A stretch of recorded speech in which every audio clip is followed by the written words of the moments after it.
Hello everyone, నేను మీ సింధుని. Welcome back to our channel Passion Fashion by Sindhu. ఇవాళ వీడియో చూసే ముందు కొత్తగా చూస్తున్న వ్యూవర్స్ అందరికి ఒక చిన్న రిక్వెస్ట్ అండి. నా ఛానల్ని ఫస్ట్ టైం మీరు విజిట్ చేసినట్టయితే ఇప్పుడే సబ్స్క్రైబ్ చేసుకోండి, పక్కనే బెల్ ఐకాన్ని యాక్టివేట్ చేసుకోండి. అలాగే రెగ్యులర్ సబ్స్క్రైబర్స్ కూడా ఇంకొక చిన్న రిక్వెస్ట్ అండి. నా వీడియోస్ నచ్చితే తప్పకుండా వాటికి ఒక లైక్ ఇవ్వండి, ఫ్రెండ్స్ అండ్ రిలేటివ్స్కి షేర్ చేసి తప్పకుండా రెగ్యులర్గా వాచ్ చేయడానికి ట్రై చేయండి.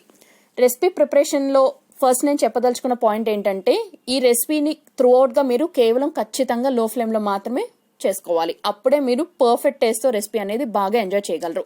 సో నేను చూపించబోతున్నాను ఇవాళ మీకు క్యాప్సికమ్ మసాలా కర్రీ. ఈ రెసిపీ ప్రిపరేషన్ కోసం స్టవ్ మీద కడాయి పెట్టుకోండి. కడాయిలోకి 3 full tablespoons ఆఫ్ తెల్ల నువ్వులు వేసి, నువ్వులు క్రిస్పీగా అయ్యి అలాగే లైట్గా కలర్ మారుతున్నాయి అని అనుకున్న స్టేజ్ వరకు ఖచ్చితంగా లో ఫ్లేమ్లోనే కలుపుకుంటూ ఫ్రై చేసుకోవాలి. మీరు ఏమాత్రం నువ్వుల్ని కడాయిలో అలా ఉంచేసినా కూడా అవి త్వరగా మాడిపోతాయనే విషయం గుర్తుంచుకోండి. ఇప్పుడు ఫ్రై అయిపోయిన నువ్వుల్ని ఒక ప్లేట్లోకి తీసుకుని పక్కన పెట్టేసుకోండి. ఇప్పుడు అదే కడాయిలోకి 2 full tablespoons ఆఫ్ ఆయిల్ పోసి 1 teaspoon జీలకర్ర, 1/2 teaspoon ఆవాలు, 1/4 teaspoon పసుపు, కొన్ని కరివేపాకులు, 1 teaspoon అల్లం వెల్లుల్లి పేస్ట్ వేసుకుని అల్లం వెల్లుల్లి పేస్ట్ని పచ్చివాసన పోయే వరకు కేవలం లో ఫ్లేమ్లో మాత్రమే ఫ్రై చేసుకోండి. ఇన్ కేస్ మీరు పచ్చివాసన పోయే వరకు ఫ్రై చేసుకోకుండా రిమైనింగ్ ఇంగ్రీడియంట్స్ అన్ని వేసేసినట్టయితే కూర అనేది కొంచెం చేదుగా వస్తుందన్న విషయం గుర్తుంచుకోండి. సో పచ్చివాసన పోయిన తర్వాత 2 మీడియం సైజ్ ఉల్లిపాయలని రఫ్గా పీసెస్ లాగా కట్ చేసుకుని వాటిని వేసేసుకోండి. మీ రుచికి సరిపడే ఉప్పు అనేది ఈ స్టేజ్లో వేసుకోవటం వల్ల కర్రీ ప్రిపరేషన్ అనేది ఫాస్ట్గా అవుతుంది, అలాగే ఉల్లిపాయలు కూడా త్వరగా మగ్గుతాయి. సో ఉల్లిపాయలు మనకి లైట్గా మగ్గుతున్నాయి అని అనుకున్నప్పుడు 2 మీడియం సైజ్ టమాటాలని ఇలా రఫ్గా పీసెస్ లాగా కట్ చేసుకుని వాటిని వేసుకుని బాగా కలుపుకోండి. మనకి టొమాటోస్ బాగా గుజ్జుగా అవ్వాల్సిన అవసరం లేదు, అవి జస్ట్ మగ్గితే సరిపోతుంది. సో ఒక 2 to 3 minutes పాటు మగ్గించుకోండి, అది కూడా లో ఫ్లేమ్లో మాత్రమే. సో టొమాటోస్ అలాగే ఉల్లిపాయలు 2 కూడా మగ్గినాయి అని అనుకున్నప్పుడు ఇందులోకి 2 full bowls ఆఫ్ క్యాప్సికమ్ పీసెస్ని వేసుకున్నాను. క్యాప్సికమ్ నేను ఓన్లీ గ్రీన్ క్యాప్సికమే యూజ్ చేశానండి, బట్ నేను తీసుకున్న క్యాప్సికంలో ఒకటి కొంచెం పండుతుంది, అందుకని మీకు లైట్ ఆరెంజ్ షేడ్లో కొన్ని పీసెస్ అనేవి కనిపిస్తున్నాయి.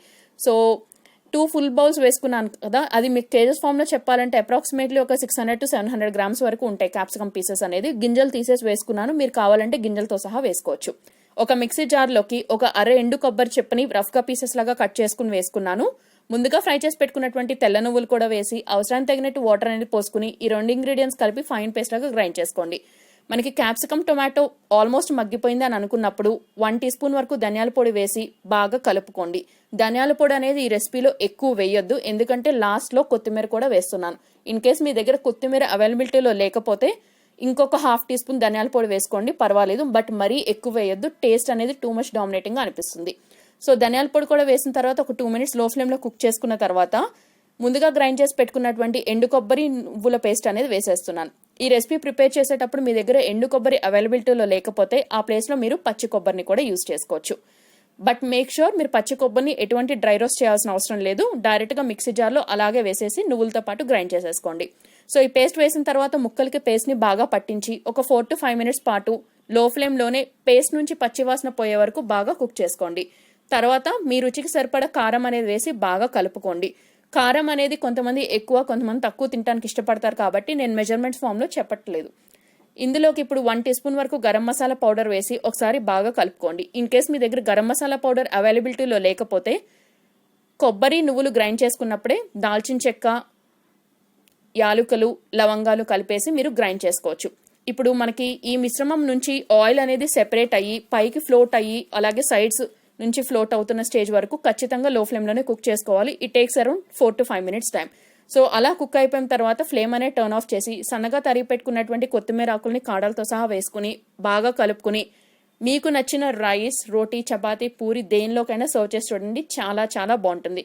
మసాలా కర్రీ అనగానే టూ మచ్ స్పైసీగా ఉంటుందని అస్సలు ఎక్స్పెక్ట్ చేయొద్దు. చాలా మైల్డ్ స్పైసీనెస్తో ఏ ఏజ్ గ్రూప్ వాళ్ళైనా చాలా బ్యూటిఫుల్గా ఎంజాయ్ చేసేలా ఉంటుంది కర్రీ అనేది. సో తప్పకుండా అందరూ ట్రై చేయండి. రెసిపీ నచ్చితే వీడియోకి ఒక లైక్ ఇవ్వండి, ఫ్రెండ్స్ అండ్ రిలేటివ్స్కి షేర్ చేయండి, ఛానల్ సబ్స్క్రైబ్ చేసుకోండి, బెల్ ఐకాన్ యాక్టివేట్ చేసుకోండి. Thank you.